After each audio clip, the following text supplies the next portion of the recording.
नमस्कार, मैं हूं सुबोध मिश्रा। कृषि भूमि में आप सबका स्वागत है। कृषि भूमि में अलग अलग कमोडिटी पर हम बात करते हैं आसान भाषा में, और आसान भाषा में आपको इसके बारे में जानकारी देते हैं। और आज हम हमारे साथ मौजूद हैं केडिया एडवाइजरी के डायरेक्टर अजय केडिया जी, और इनसे जानते हैं अलग अलग कमोडिटी के बारे में। सबसे पहले हम बात करते हैं, जो हम अक्सर बात करते हैं, वो है सोना चांदी। तो सर, सबसे पहले तो कृषि भूमि में आपका स्वागत है। बहुत बहुत धन्यवाद सुबोध जी। सर, हर बार हम लोग बात करते हैं सोना चांदी पे। आज हम कोशिश करेंगे सोना चांदी के अलावा क्रूड ऑयल पे भी हम लोग बात करेंगे सर। तो थोड़ा सा जल्दी जल्दी हम इन दोनों जो कमोडिटी हैं इन पे बात करते हैं और समझते हैं कि क्या भविष्य में क्या रहेगा। सर, जैसे अब हम बात कर रहे थे, पिछली बार भी हमने बात किया था कि जिस तरह से ग्लोबली जो डिस्टरबेंस चल रही है या जो ग्लोबली उथल चल रही है, उसके चलते सोना जिस तरह से जा रहा था ऊपर, लेकिन पिछले हफ्ते जो हमने बात भी की थी कि सोना गिर भी सकता है, क्योंकि जो शांति वार्ता चलने की उम्मीद थी, जेलेंस्की जो है यूक्रेन के राष्ट्रपति, और हमारे अमेरिका के राष्ट्रपति ट्रंप, तो उम्मीद थी कि शायद शांति वार्ता होगी, सब कुछ बहुत व्यवस्थित होगा और सोने के जो दाम है गिरेंगे। पिछले हफ्ते गिरे भी, लेकिन जैसे ही आपने भी देखा, सबने देखा, दोनों के बीच में वार्ता होती है और वो बात जो है वो सही मुकाम पे नहीं पहुंचती है और जेलेंस्की नहीं मानते, तो वापस एक तनाव बढ़ता है और वहीं जाकर के जो सोना है वापस ऊंचाई पे चला जाता है। तो सर, क्या जिस तरह से एकदम उथल पुथल है, तो क्या सोना वापस कुछ नया रिकॉर्ड बनाएगा, कुछ नई ऊंचाइयां छुएगा क्या? नमस्कार सुबोध जी। बिल्कुल काफी अच्छा सवाल है, क्योंकि देखिए हमने देखा कि जैसे ही जनवरी 1 तारीख आई तब से ही हमने सोने में एक लगातार लंबी तेजी आती हुई देखी है। और हमने 86,600 का लेवल मोटा मोटी हमने पिछले हफ्ते छूते हुए देखा था। तब मैंने कहा भी था कि 2950-55 डॉलर तो टच कर चुका है, बस $3,000 का लेवल तोड़ने के लिए हमें कुछ बड़ी न्यूज चाहिए।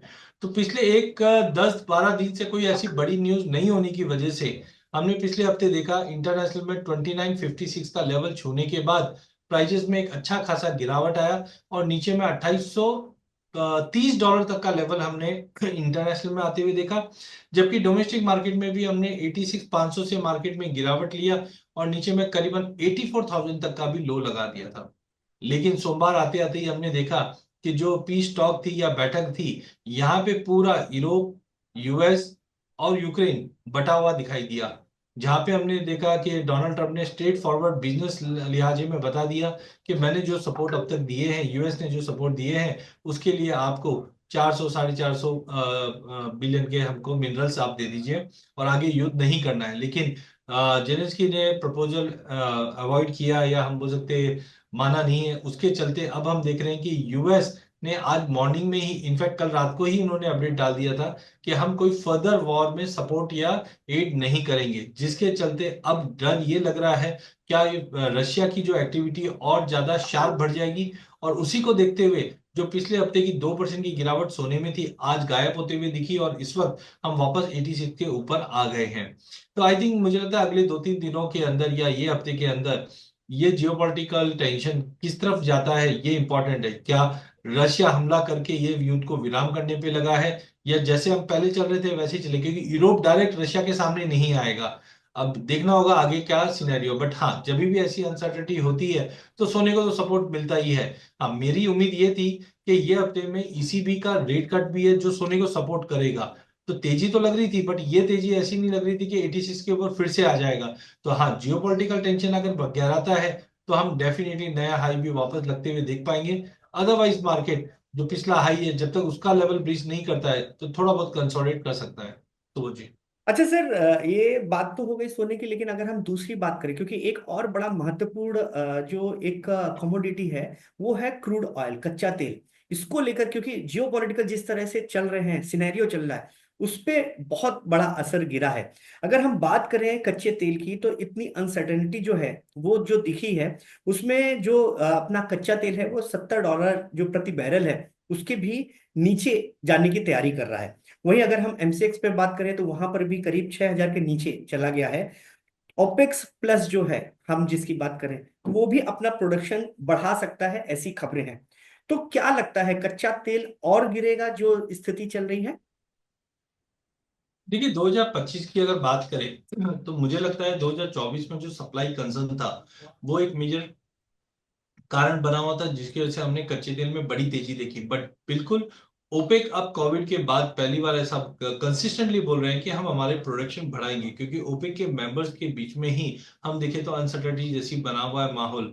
तो आई थिंक के अप्रैल ऑनवर्ड्स इन्होंने क्लियर कर दिया कि 2.2 मिलियन बैरल एटलीस्ट हम सप्लाई करेंगे मार्केट में। और वहीं पहले उम्मीद ये भी थी कि यूएस और रशिया के बीच में फीस स्टॉक अगर सक्षम हो जाता है तो रशिया पे सैंक्शन कम होते हैं तो उनका भी माल आएगा। तो कुल मिला के इस बार सप्लाई ज्यादा है। नो डाउट कल के सेशन में हमने चाइना से जो मैन्युफैक्चरिंग के नंबर देखे थे वो ठीक ठाक थे, इसके लिए कल थोड़ा बहुत सपोर्ट आता हुआ दिखा है। बट वो जी मुझे लगता है कि कच्चे तेल के अंदर कंसिस्टेंटली अगर हम देखें तो 2025 में ओवर सप्लाई की कमोडिटी रहेगी, जिसके चलते थोड़े बहुत उछाल अगर मिलते हैं जियोपॉलिटिकल टर्म्स के ऊपर अगर आता भी है तो बिकवाली की सलाह रहेगी, जहां पे मुझे लगता है कि अगर थोड़ा सा 2 महीने का व्यू लेके चलते हैं तो ब्रांड 70 का लेवल टूटता हुआ दिखेगा, जो $66 तक का भी लेवल दिखा सकता है ओवर सप्लाई के चलते। वहीं डोमेस्टिक मार्केट में रुपए में गिरावट थी अब तक, बट रुपए में अभी स्टेबिलिटी बनी हुई है और कच्चा तेल नीचे आता है तो रुपए को भी बेनिफिट मिलेगा नो डाउट। बट मुझे लगता है कि नीचे में इमीडिएट टारगेट तो 5800 का है, बट जाने में ये 5500 का लेवल भी दिखा देगा। तो कुल मिला के कच्चे तेल के अंदर थोड़ा भी अगर टेक्निकल बाउंस आता है तो बिकवाली करके चलना चाहिए, मार्केट काफी ज्यादा ओवर सप्लाई में है। ओके सर, बहुत अच्छा सर रहा। इन दोनों जो कमोडिटी में आपने अच्छे से बताया, मुझे उम्मीद है हमारे दर्शक ये दोनों चीजों को बहुत ही शॉर्ट और स्वीट में समझ गए होंगे। सर, अगली मुलाकात तक नमस्कार। बहुत बहुत धन्यवाद।